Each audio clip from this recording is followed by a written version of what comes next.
Hello everyone, welcome to EduTap, and today I have with me a very special guest, Mr. Siddhant Ahuja. So he is a newly made Grade A officer in NABARD, and we are very happy to have him today. He has visited our office in Chandigarh, so we are really thankful to you, Siddhant. Thank you so much, ma'am. Pleasure to be here.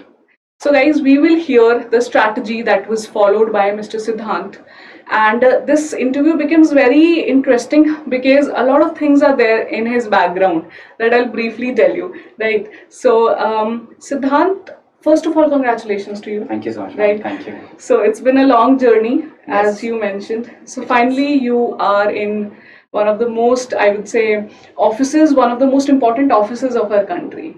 Right, ma'am. Yes.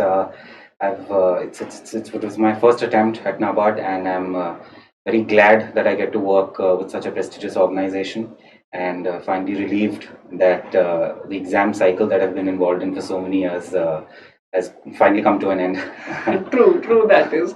So many of you there who have been preparing might like this thing what was said by Siddhant right now, because a lot of people who are preparing, they have this thing. Yesterday also I spoke with a candidate, and he said that I had this faith that one day my fate is gonna change. Yes. Yes. Right. And even for the beginners, right, they have Yes, a lot of passion, I'll be selected. So I'll tell about your background a bit. Yes, ma'am. Sure. So you have you have done BCom honors from DU, and you passed out in 2015. Yes, ma'am. So after passing out, guys, he has worked in EY for 1 year, Ernst & Young, and after that he quit his job and started preparation for UPSC examination. So 3 attempts at UPSC, and he shifted to RBI and NABARD, the regulatory bodies. But let me tell you, as Siddhant mentioned, this was his first attempt at NABARD, and he is able to make it, right? So good journey. That was obviously a long journey also. Tell us something else about this background. Yes, ma'am. So I think I came very late into the regulatory body exam scene. I was completely focused on UPSC initially, but I think all the effort and the hard work that you put in while preparing, it never goes to waste. Somewhere or the other, it will be applied. And in my case, I did appear for RBI last year in 2021. Unfortunately, I couldn't clear the phase one. I missed the sectional cutoff by a single mark, and then came NABARD last year. And again, I was very unsure. A lot of candidates who want to appear for NABARD feel that specifically it's in the ARD domain in agriculture, that's going to be a block. You need a background in ARD to actually clear this exam, which is completely not true. Even I had these inhibitions when I started off. And I remember last year, about 2 months before the notification, EduTap conducted a session to brief potential aspirants on what this exam is, what the pattern is, and how one should go about it. That is when I made up my mind that yes, I should go ahead and appear for this exam. Unfortunately, I had a very little time. By the time the notification came, I was just settling in and to understand this exam. But yes, I went ahead. As you said, it's important to have faith in yourself, and that's what I did. And rest is History, I would say. Yes, ma'am. Right. So as you can see, guys, Siddhant has done BCom honors. Then he prepared for UPSC. So he did not have any specific background for agriculture. Yet in his first attempt, he could clear this examination. So we're gonna have a brief discussion about ARD specifically.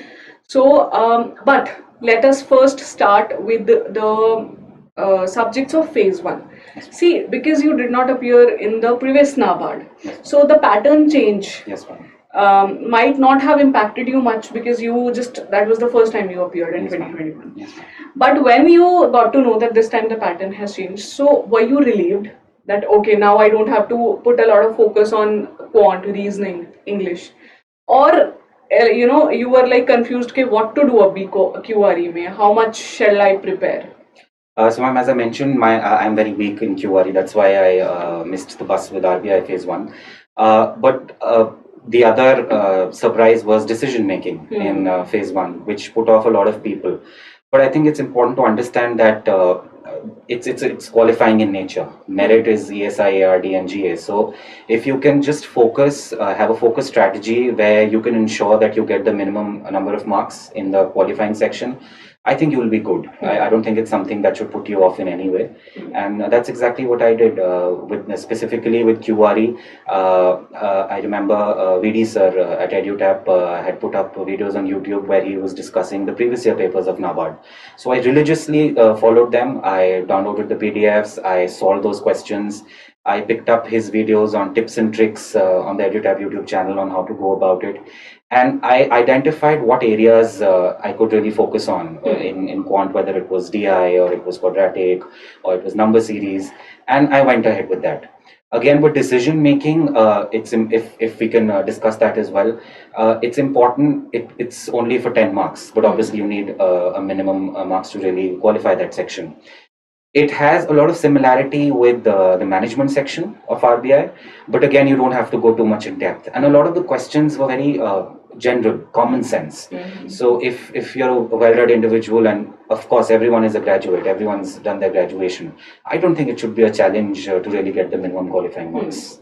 That is a very good point, I think, made by you, because when we got to know that decision making is a subject, newly entered subject in the examination, so people had this thing that how to go about it, because there was no previous year question.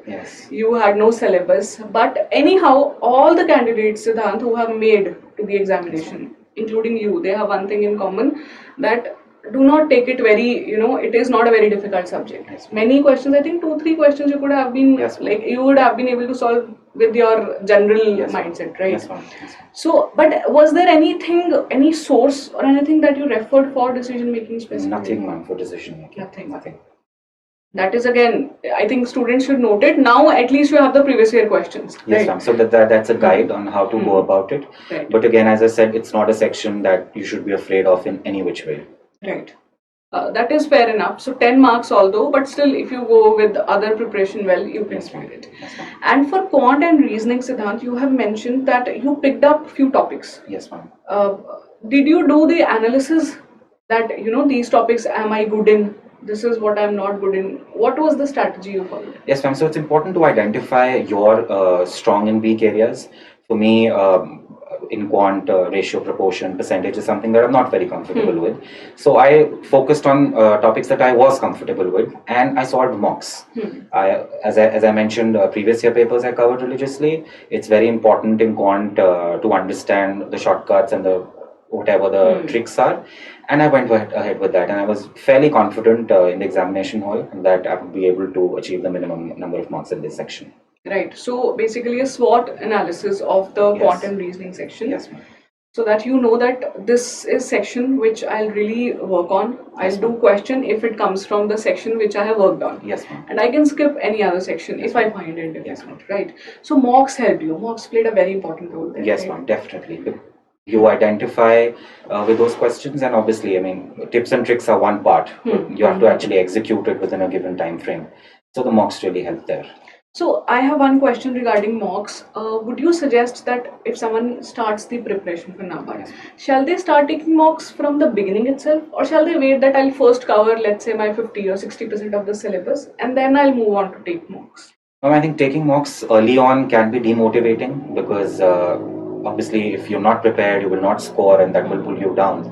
So 50, if not 50-60%, but even if say 40% of your syllabus is done and you have a fair idea of where your preparation is going, it's good to take mocks and identify what your strong and weak areas are. That ways you can cover up later on with the other mocks. But don't start with mocks right away. Cover a certain portion of the syllabus and then go ahead and take them. Right. So again, a very valid suggestion. I think students who have this question, this is now clear to you that mocks, when you take it, is important. But as you said, that initially itself, if you start taking, you will be demotivated. But also do not wait till the announcement of the exam date. That I have just now 15-20 days left. Yes, ma'am. Right. Okay. So, anything you'd like to add on for English also? So, ma'am, English, fortunately, is a strong point for me. I come from an ICSE background, so in school we're trained well. Plus, with my UPSC preparation, I have a habit of daily newspaper reading for many years now. I read 2 newspapers every day. So, automatically, your vocabulary builds up. And again, specifically for phase one, you can look at the previous year questions. You've got other banking exams, there are very similar questions there. So I think if you're comfortable, go ahead, give the mocks, because at this stage it's very difficult to actually pick up a English basic book and build on your vocabulary. It obviously comes over time. So for phase one English, mocks are your best friend. Right. Again, a very important point. Mocks are important because English preparation, let's say reading grammar, and for the students who are not good in English, for them also newspaper reading can be very helpful, plus solving mocks. So I have the questions related to newspaper reading. You told me that you, because being from UPSC background, also, and otherwise you used to read newspapers before phase one, before phase two, even for interview, right? So it builds up your understanding on the issues. You have a better clarity over the things going on. But it also plays a role in English paper, right? So would you suggest the same thing to students, that they shall read a newspaper, or you will suggest, okay, from this stage you can begin reading? I think it's important that you read newspapers, because, as I said, in all three stages of the exam, phase one, phase two, especially descriptive, and then your interview, obviously, I think newspapers are a brilliant source, and one should enjoy reading newspapers. You should not read newspapers from the point of view of clearing an exam. Otherwise, it will always be a very cumbersome task. It will be something that you would not look forward to in your day. But if you enjoy reading it, you actually make a fun activity out of it. Of course, you can skip all the local and political news and read it in the sense, say, economics and social issues. I think it's something that will really help you in any exam that you're appearing for, I think. Any newspaper that you would like to suggest? I think specifically you can read Indian Express. If you want to read a business news, I read Mint, Indian Express, and The Hindu. So I read all three. Right. So from what you have said, what I could make out is that you do not need to make notes from a newspaper. You do not need to read it from the point of view of solving a question. And as per the figure wala question, the datas are there. Is it so? So I think personally, I was never comfortable making notes out of newspapers. If it's an editorial or an opinion piece, then obviously you can pick out a couple of points and write it down somewhere. With respect to data, I always ensured if I'm reading an e-paper, I took a screenshot or I wrote down in my digital notes, because data is going to help you in your essay, in your descriptive answer writing, of course in your phase one also, if you're lucky and a GA question comes from the data you're doing. And data is something that you can't really remember only once, so you need to keep a record of it. So either you're making physical notes or you're making digital notes. So I think data definitely is pulled out from the newspapers, but the rest of it, I think it's not important to really make daily notes out of newspapers. And daily notes making is actually a very cumbersome process, because then you'll look for each and every news. Because then there will be no boundary between this is for GA, this is for ESI, this is for IRD. But the fodder material, I would say, you said the data for descriptive writing is a good suggestion. So it is not also difficult when you know you are looking for very selective pieces, right? Exactly. So if you feel that you can do that, it will be useful for the future aspirants also, right? That is what Siddhant did. So, Siddhant, I think we have spoken about the non-merit section. Let's move on to merit section. Like in one thing, computer is left yet. Yes, ma'am. So again, computers, just pick up any single byte, like a compilation. It could be from anywhere. There's so many that are available. Do that. Solve the mocks. Simple. Computers, again, it's not a very difficult subject. They don't really ask questions that are too technical. Something like basic shortcuts and full forms. Again, you can get a small compilation, go through it, give mocks, you're good to go. Okay. So any source basically which is available online, you can refer to it, because there is no any hard and fast rule that this is the way you follow computer. Right. Fair enough, because computer is 20 marks and questions are also not that difficult. Yes, ma'am. Exactly. Right. Okay. So now let us move on to our merit section. Yes, ma'am. So tell us about your preparation of GA first, 20 mark.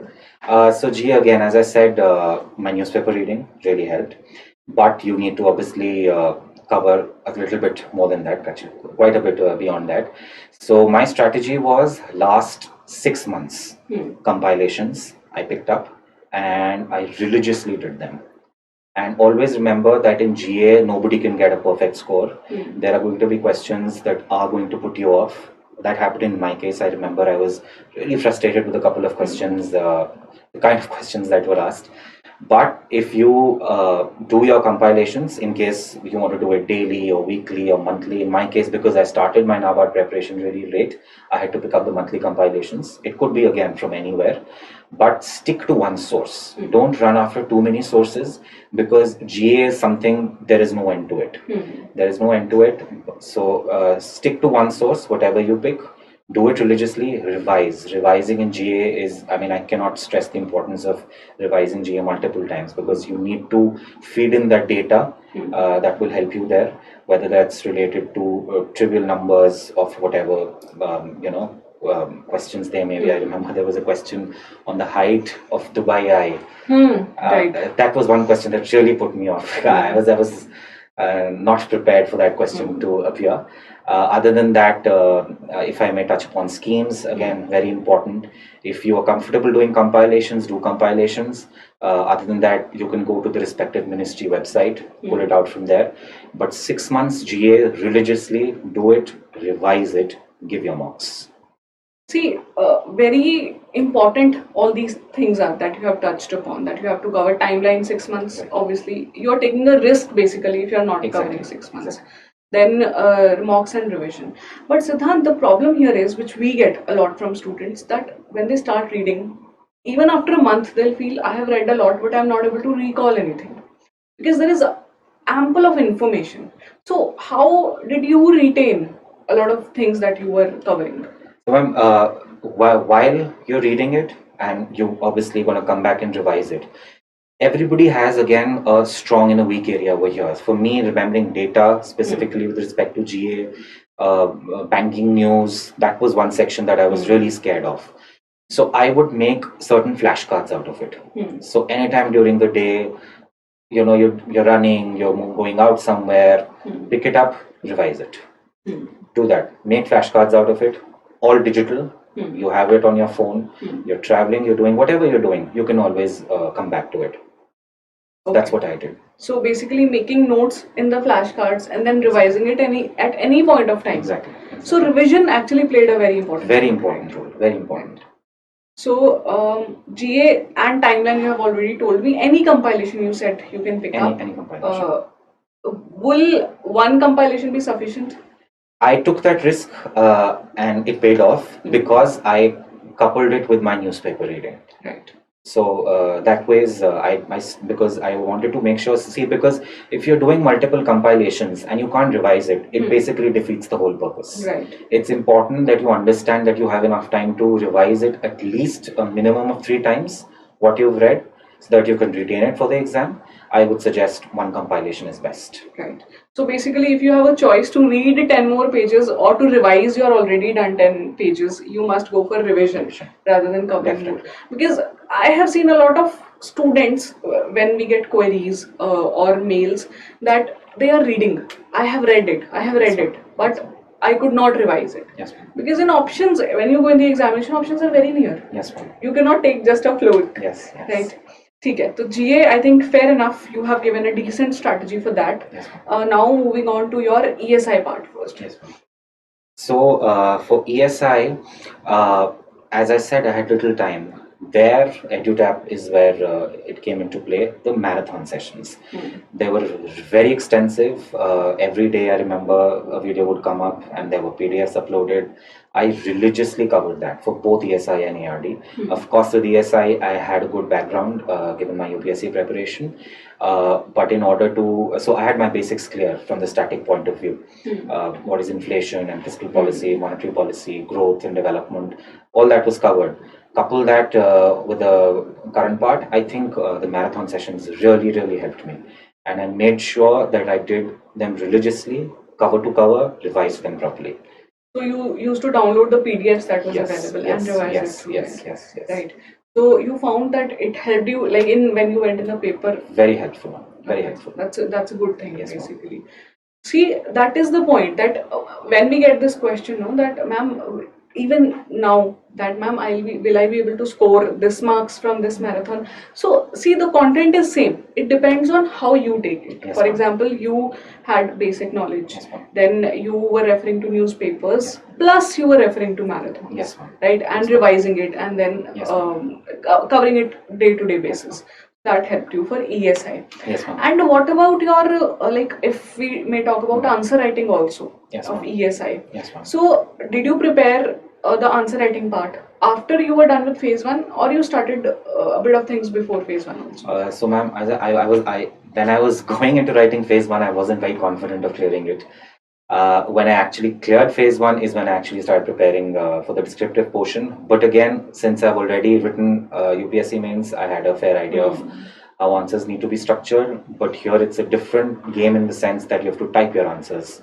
You're not writing them, and that is something that I practiced post phase one.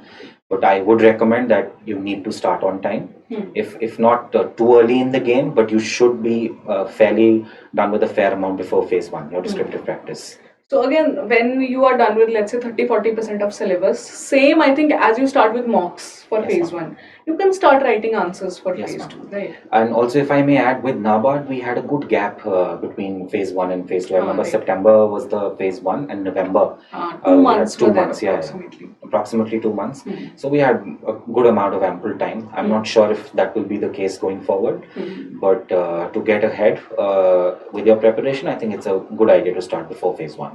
Right. So we'll discuss about descriptive part once we Yes, enter ma'am. into phase two discussion. But I wanted to ask for your ESI objective phase one. The level of preparation, is it same for both phase one and phase two objective questions? Ma'am, with phase two specifically, you will need to go into a little more detail.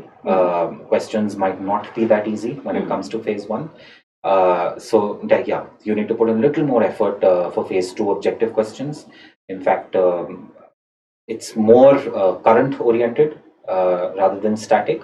But again, if you are not clear with your basics, you're going to have trouble doing the current portion as well. Okay. So ESI, your current affairs was covered from the monthly compilations that you were following. Anything else you refer to for this part, current affairs part? Because static is, even if you do not have, you had UPSC Yes, background. yes. Even the students who do not have, they refer to few chapters. Yes, ma'am. That Important ones, right, yes. and then they start right away with current Yes, affairs. yes, ma'am. So one compilation, and to add to it anything else. So if you have time, PIB is a good source because that's where they pick up the questions from. But obviously, it's good to start on time. You can't really clear phase one and then go back and cover the last 9 months, because in that case, it's not 6 months. It can go up to 9 months. We had a question from I think October 2020 that came. So that's 12 months, 12 months old. But again, there my newspaper reading helped me because I had covered newspapers. I was aware of the developments. So if you have time, go for PIB. If you are enrolled in any course, trust them. Make a wise choice. Trust them, and obviously they're going to help you out with the objective portion. But you need to put in more effort for phase two. For phase two, right? Because the questions are in a bit more depth as compared to phase one. Definitely. Okay. So Siddhant, I have a question which is not basically related to this preparation of ESI specifically. If we have to tell, that these are the number of days or these are the number of months in which Siddhant prepared for NABARD and cleared it, yes, ma'am. What would it be? Well, I don't want to sound very, over the top, but I started my NABARD preparation post the notification. So I remember August is when I started my preparation. I had just about a month for phase one. But yes, after I cleared phase one, I got to speed and I really worked hard for phase two. I had a good 2 months, appeared well for phase two. And then obviously for interview again, I put in a lot of effort. A lot of effort went into that as well. See, why I ask this question is because for the sincere students, basically, those who have been preparing for any other examination or who are ready to work hard, they have this doubt that will I be able to clear it? So the answer is that if you're sincere enough, yes, ma'am, definitely, and you have a plan, just a couple of months and you'll be through. But you need to be true to yourself, consistent and disciplined. Right.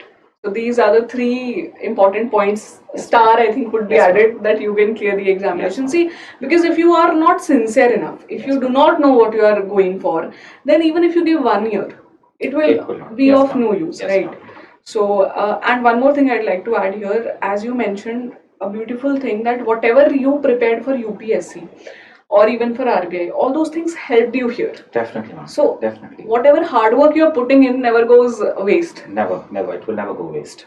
Right. So that is a lovely thing to know actually. That if you're preparing for something else, but it will be used where Yes, ma'am. finally you'll be successful. Yes, ma'am. Acha, I want to tell people here one thing that Siddhant is also has also cleared SEBI examination. SEBI, yes, ma'am. He has his SEBI interview also awaiting. So again, you see, not only one, he is able to clear 2 exams. Right. ठीक है. So Siddhant, moving forward to ARD, the Yes, very, ma'am. very Yes, interesting ma'am. part of your preparation. So you tell about ARD. Again, as I mentioned before, don't be scared of ARD. Just don't be scared. It was a mental block for me as well when I started. I picked up the PYQs. I identified what are the important areas, which in my opinion were animal husbandry, soils, irrigation, horticulture, agronomy. These were the 5 or 6 important areas that I identified. For phase one, I picked up the marathon sessions. Again, religiously did them, revised them properly. Certain other sources, yes, I referred to specifically for questions around types of breeds. I refer to the Tamil Nadu agricultural website. Again, it's very vast, so you need to narrow it down, make your small digital or physical notes out of it. But beyond that, that's all I did for phase one. Again, I mean, I may sound like a broken record, but newspapers helped me there. You tend to build a good amount of general awareness of what's going on in that domain, and you can build on that. So ARD is very much doable.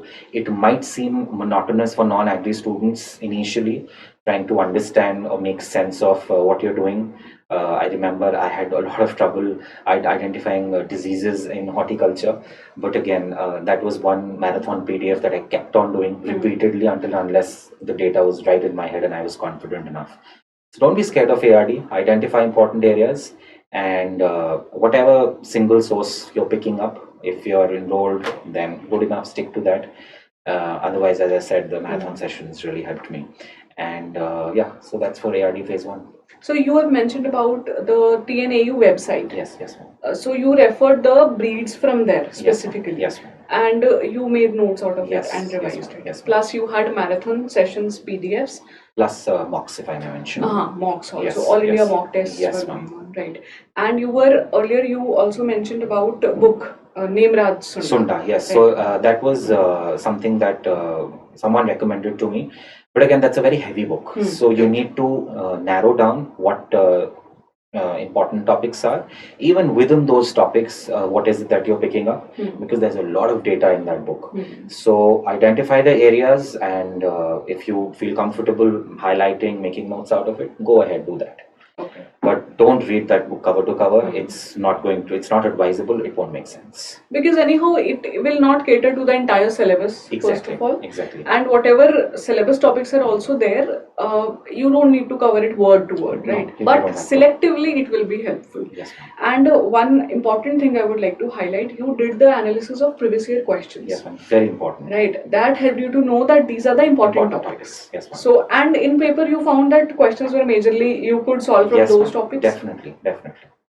Okay, right. And what about ARD answer writing? So Siddhant, you were telling me about ARD descriptive writing. Yes, ma'am. Your preparation and what did you follow? So for descriptive, again, you need to identify what are the current hot topics, because it's largely current oriented. I remember there were questions around drip irrigation, MSP being such a hot topic last year.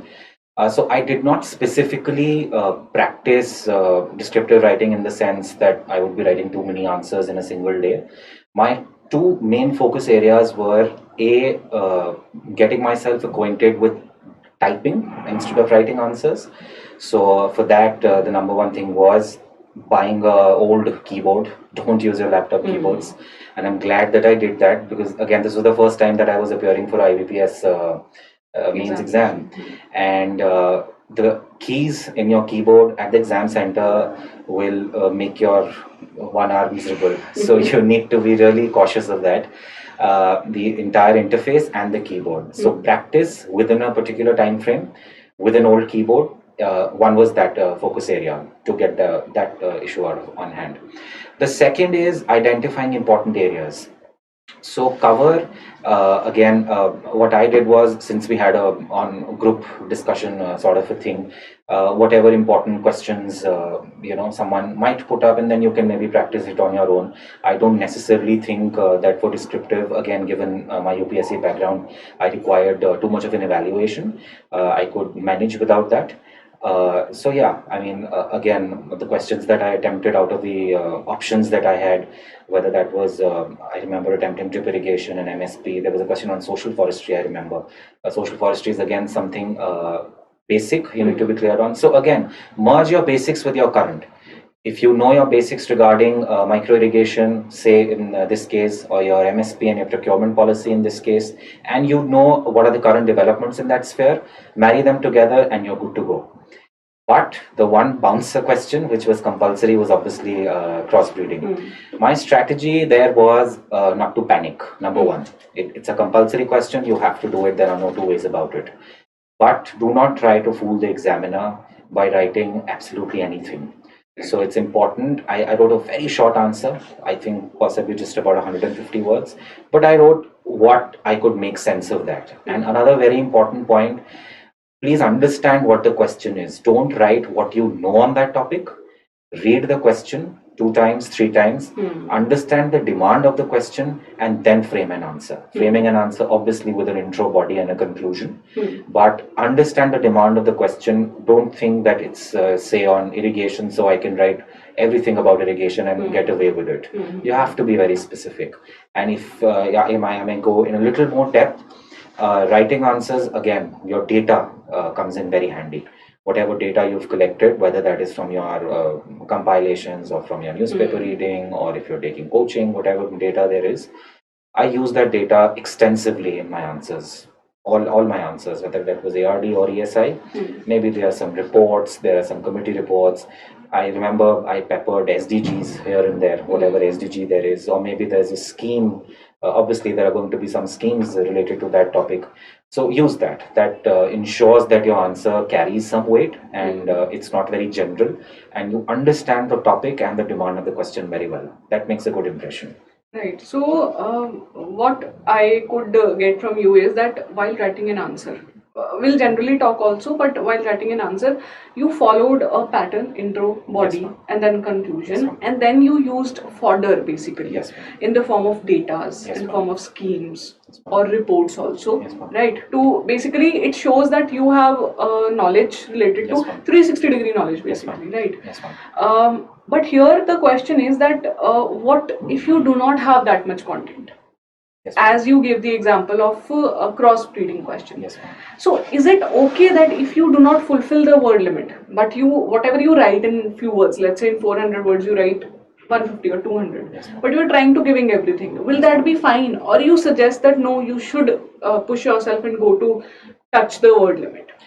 So ma'am, again, since I knew that I'm not very comfortable with the cross-breeding question, I ensured that my other questions were near perfect to my level, where I felt that, all right, I have done justice to my preparation to the question that has been asked. So I made sure that if I'm going to lose marks in one question, I can make up for it in the other section. But with crossbreeding, I was very clear that I'm not going to unnecessarily write things that may or may not really go with that question as well. So I think, yes, NABARD did throw a bouncer there. They were trying to test a very core knowledge from a generalist candidate. But again, that your presence of mind and your general awareness needs to kick in there. And the idea is, don't panic. Write whatever little you know, but don't write anything unnecessary. So idea is that on that specific day you are able to give your best. Yes, ma'am. Definitely. Even if you are not aware about any specific question, whatever you write, in the words of, let's say, 100, 150 words, that should be best. Yes, ma'am. And then you try to balance out it by writing another answer Yes, ma'am. really well. Yes, ma'am. So that is a very important advice, because you cannot just go with the notion that I'll go and I'll attempt all 4 questions with all the word limits, Yes, ma'am. everything. No Yes, answer ma'am. will be perfect. Yes, ma'am. And especially when, as you said, the interface is not that friendly. Yes, ma'am. Many people are typing and Yes, you ma'am. have that noise in background, Yes, ma'am. Yes, right? ma'am. So for that you practiced. You Definitely. bought Yes, a yes. this keyboard and then used it Yes, for ma'am. writing, Yes, right? ma'am. So evaluation about, like, how can one be sure that I am writing good answers while practicing? I think when you see a question for the first time and suppose you're sitting down and you're writing an answer, go ahead, time it, write it.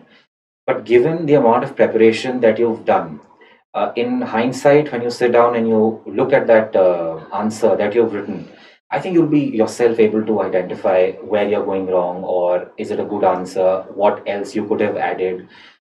So I think that's how I self-evaluated. I didn't really have the time to submit answers and get it evaluated from somewhere.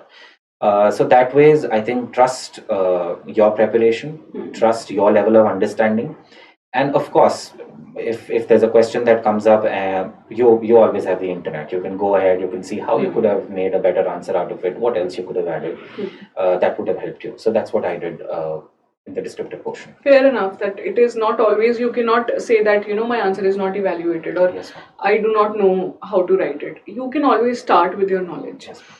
And Siddhant, post phase 1, like when you knew that you are going to Yes, write ma'am. phase 2, so did you used to write answers on a daily basis, or you had a schedule that after every few days I'll write a full mock test? Like strategy would you suggest?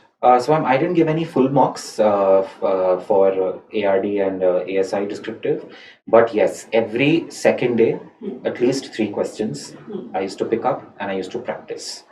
And obviously, if you have a sense of what's going on in general, what are the important topics with respect to both ESI and ARD, you could keep collecting your data. And data collection doesn't mean that you go on endlessly collecting every possible parameter on that particular topic. Ultimately, you need to write it within a word limit, right? 400, 600 words, depending on that. So once you feel you have enough data on a particular topic, move on. Don't there is a certain craze on taking too many sources, and there's so much noise on the amount of online content that is available now. So I think it's important not to get carried away and just collect that data, practice, be true and honest to yourself. I mean, ultimately, if you are timing it, you're self-evaluating it, you can't fool yourself. You can't, say, "Acha, main dekh leta hu ki kya hona chahiye tha," then I'll write. And initially, you will write answers that will not be up to the mark. But that's completely fine. I mean, you have to start somewhere to actually get to your destination. So practice, yes, I used to do it every second day.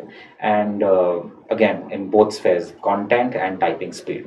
You need to evaluate both things. Because you cannot just be fine with writing the content. Yes, because that is one thing, but Yes, you ma'am. have to type there. So Yes, that ma'am. is another that you should practice. And very, very important point that you have highlighted is that when you go on collecting data, it need not be endless. Yes, ma'am. You have to know that, okay, this is enough. Yes, I am ma'am. going to use anyhow only this. Yes, ma'am. As you said that you peppered your answer, so ultimately you are going to just use it for these things only. Yes, Like ma'am. value Yes, addition, ma'am. garnishing your answer basically, right? So Ajay, you did not take any full length mock test of ASI? No, not for ESIID. I did it for English descriptive, but not for ESIID. Okay. And this preparation of when you are writing, you have typing practice and Yes, you have got to know how to frame answers, how to use your content. Will this also be helpful in English descriptive, or is that just another entire different story? I think it will be helpful, definitely. English descriptive, again, if you're writing an essay, if I may go a little into detail in that, you need to identify what are the important areas in an essay. So it could be education, it could be health, it could be women issues, it could be climate change, banking, finance. So identify those areas. Of course, you've collected your data. But again, you need to do your practice. A lot of times in English, even with the other descriptive portion, what happens is that when you're typing, you miss a letter and then you need to go back and correct it. Again, the interface is not very friendly there. So you need your practice. Don't panic when you're writing it. But yeah, for English descriptive, definitely practice is key. It is very important. And NABARD, I think, I remember it was 90 minutes, I think we had to do. 90 minutes. So I think that's a good enough time to do 3 portions. We didn't get a RC, we had a letter, so that saved more time because the letter is, you can do it quicker as compared to a comprehension. So that way, I think the time limit is good enough, it's decent enough if you have practiced well. Okay. And talking about essay first, how to choose the topic on which you are going to write? The one you feel that okay, I have enough of content for this, you start writing it, or you may also choose, because people have this tendency that this is a different one. It is not common, so let me choose this one. It might fetch me more marks. So how to go about it? So as I mentioned, firstly, I had my fodder ready for various topics. I had that fodder, writing a 400-word essay with the fodder that you have. You can go ahead with it, but play to your strengths. Don't go with the notion that this is a different topic. And as you said, a lot of people tend to do that. I think that's, in my opinion, not a very good idea. Play to your strengths. If you have good data on it, and over there you need to be really quick in deciding the topic. You can't spend too much time deciding on where you want to go. So spend a couple of minutes, frame the points in your head, what you're going to cover, how you're going to introduce your essay, what is going to be your main body, and how you're going to conclude on a positive and a forward-looking note, and go ahead. But yes, play with your strengths. Do not think that, all right, let me be different. I think it's not a place to show your creativity. Your grammar is being checked, your punctuations, your vocabulary. I believe, of course, your content is also assessed.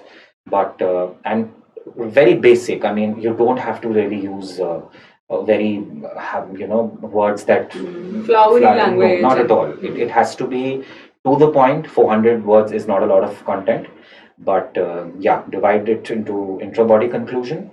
Use good data, use good examples, and you're good to go. So basically, it is all the quality of content that you're Exactly. saying in simple words, which is even easier for the examiner to Very see. simple, Right? yes. That is fair enough, I think. And did you follow any specific anything for the English descriptive practice? So I was comfortable with the essay and RC, but I wasn't very sure on how, what is the format of the letter and how to go about the Pressy in this case.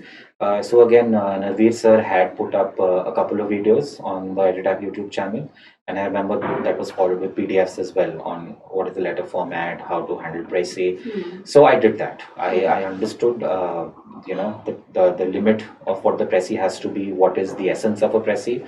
Letter format was very important, and that actually came, the kind of format that you need to have for the letter. So yeah, I did that. But English descriptive, very important point, even for the other descriptive portion. Keep time for proofreading what you've written. After you've written, and I identified a lot of errors, because while you're typing, since the keyboard is not too friendly, you may miss out on a letter. You won't, unintentionally, you may make a spelling error or a punctuation error. The space and the enter keys act very funny in the examination, so you need to be aware of that.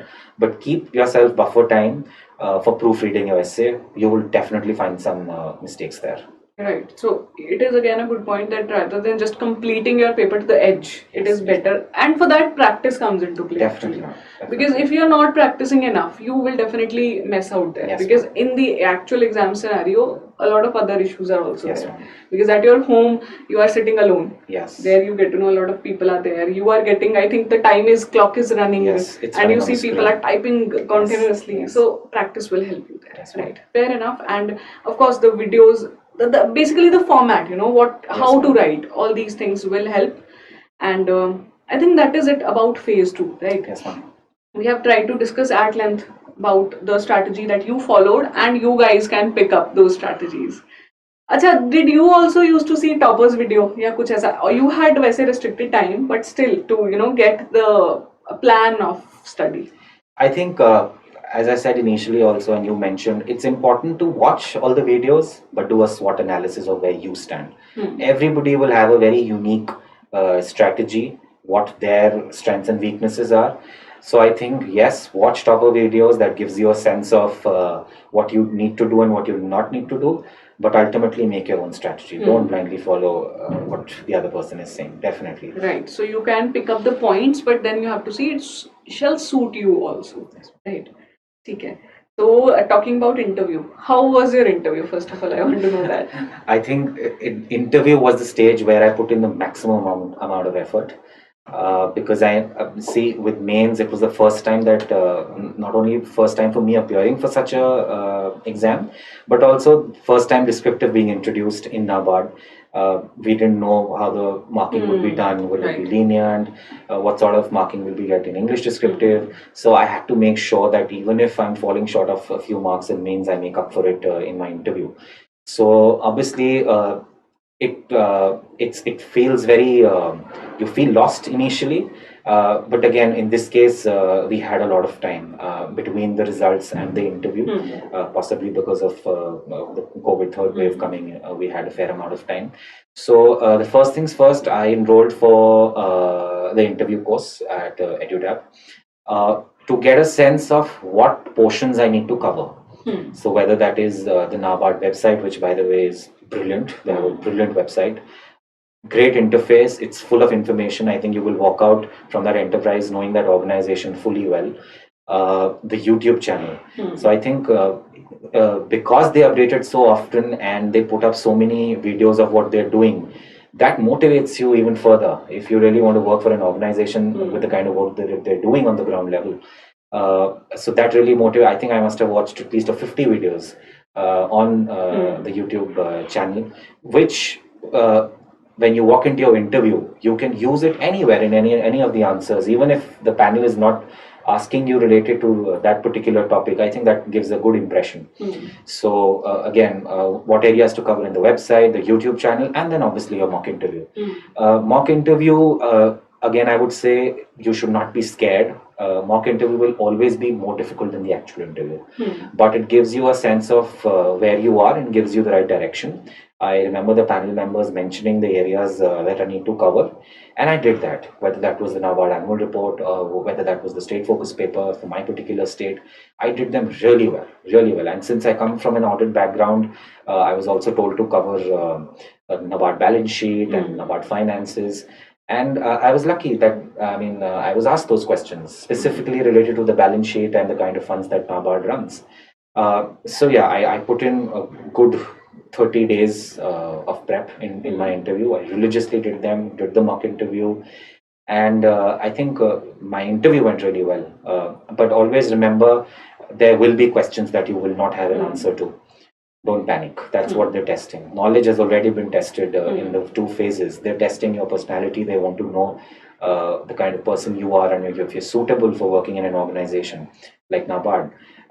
My idea was I will not panic. There were, in fact, I remember 2 good questions that the panel asked me and I didn't know. And I was very assertive in the sense that I genuinely don't know and I would not like to make a wrong guess because they are really experienced people. I mean, you put their experiences combined together, it will be multiple decades. So don't fool the panel.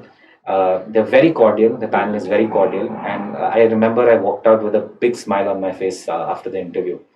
So yeah, that was my interview. It was a virtual interview, right? Yes. So how many members were there in your panel? There were 3 members. 3 members. And can you recall, as you said, there were few questions that you could not answer. Yes. So can you recall those questions? So I remember one was something to do with FPOs versus producer companies and the pros and cons, which one would be better, because that specifically came in because I had done the SFP for my state and follow. And remember, you can always lead the interview. Where you end, the panel will pick up a question from there. So I remember there was a question because I had covered FPOs really extensively because it was such a hot topic. But there was this one area that the panel picked up comparing FPOs as producer companies and as cooperatives on which is better and which is more suitable for your state and what are the advantages and disadvantages. That is in one area that I was not very comfortable with and I could not answer that. And there was another question related to NABARD funds. While I had a good understanding of what funds it runs and where the sources are coming from and being applied, I wasn't very sure on a couple of interest rates that they were charging. So factual data. That was something I couldn't answer.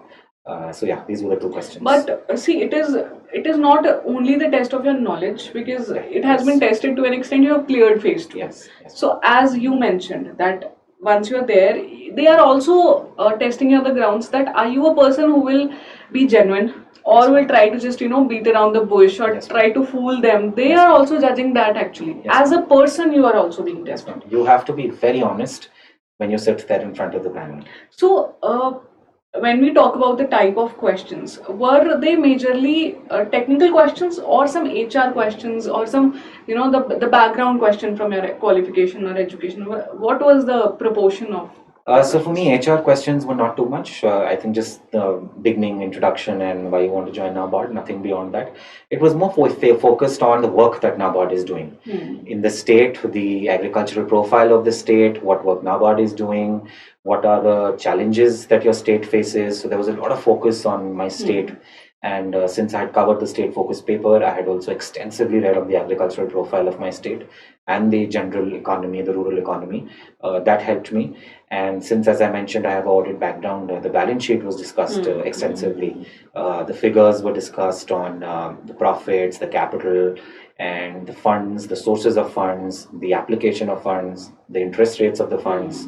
So that was so more towards the technical side, obviously coupled with my qualification and work experience, with a focus on that as well, and my native state from which I come from. Right.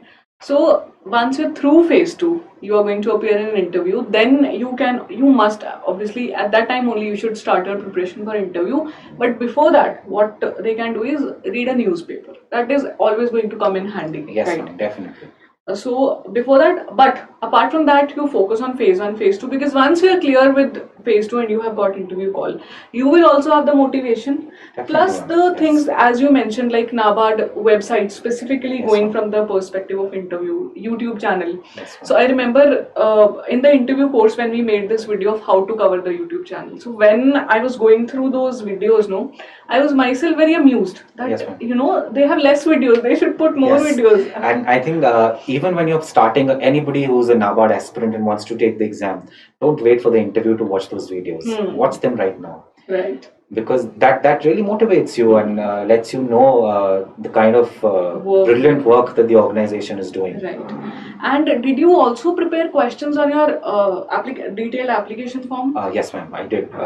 Whether that was my state, my hobbies, my achievements in college, at my work, the kind of work that I did, specifically even questions related to my graduation subject.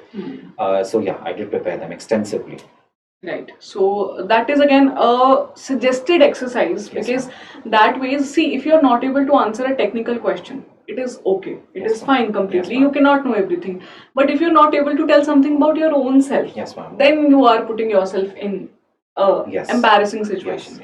So make questions on the DAF, whatever you fill there, and of course the other preparations are to be there. But still, interview is a kind of thing which you cannot anticipate. Definitely. I mean, I remember from the DAF, I pulled out at least 200 questions. I wrote them down and I was prepared, even with the technical side, as I mentioned. But there will be a bouncer or two when you walk into that room. So your how you handle those questions is a test of your personality and how well you're suited for the organization. But as I said, you can't be perfect in there. Right. So as you mentioned earlier also that when you came out of your interview, you had a big smile.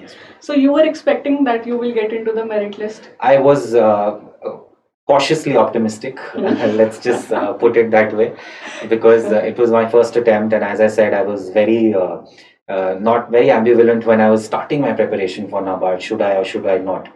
And finally, when I gave the interview, you're obviously nervous. Deep down, you want it to happen, but still, you never know.